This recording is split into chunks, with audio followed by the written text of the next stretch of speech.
In this video, I'm going to be showing you the updated version on how to actually fight like a pro in Fortnite. Please like and subscribe, and if you could, use code SADED in the Fortnite item shop, I'd really appreciate it. Let's dive right in. One thing you have to get used to is when you take someone's wall, you want to place a cone and a wall at the same time. So, in a similar situation here, when you take their wall, you're going to cone and wall, and what they sometimes will do is they drop down. So what you'll want to do is get ready, and you want to make a new box, and you completely piece control them.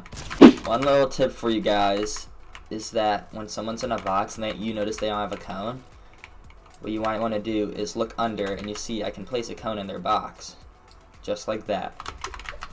It's something that you can always use, and it's easy to remember. Doesn't hurt to do it. When you're taking someone's wall, what you do is you'll take the wall, and then you're gonna place a ramp, and what they'll do is they'll edit out to the side, and you have a right hand peek on them, and you can easily piece control them and kill them.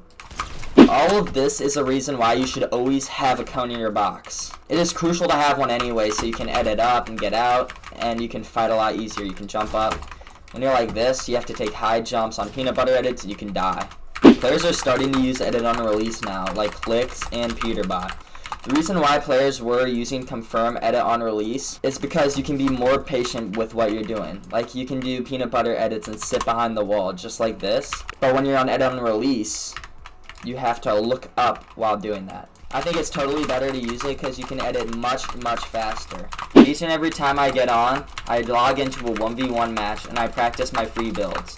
Then, while after, I'll run into a public 1v1 match, and then I'll 1v1 other people and use the builds that I practiced before in the private match and use them in-game.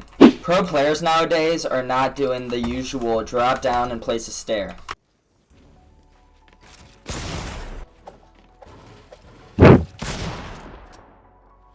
Pro players are now creating diagonal piece control where they can fight their enemies. I have learned a lot of things from this new season, but the main thing that I've learned is how powerful shotguns are with walls. They do so much damage. So when an enemy edits on you, what you should do is shoot your shotgun at the wall and replace it, and you have full advantage against the player. Whenever you're far away, you're going to want to use your AR or SMG and get the wall on 1 HP basically. And you'll want to shoot the wall and replace it while using your shotgun. The only time you should be using your pickaxe when trying to take a wall is when you have diagonal piece control, just like this from what I taught you earlier.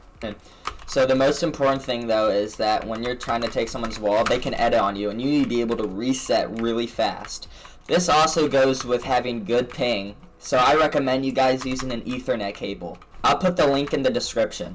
Another thing that goes with this, when someone's trying to edit on you and they don't have a cone in their box, what you can do is place a stair. So there are times where you're running around and you get beamed, and what you have to do is create multiple boxes while the person is rushing you, and this makes a very uncomfortable fight for the player that has to fight you.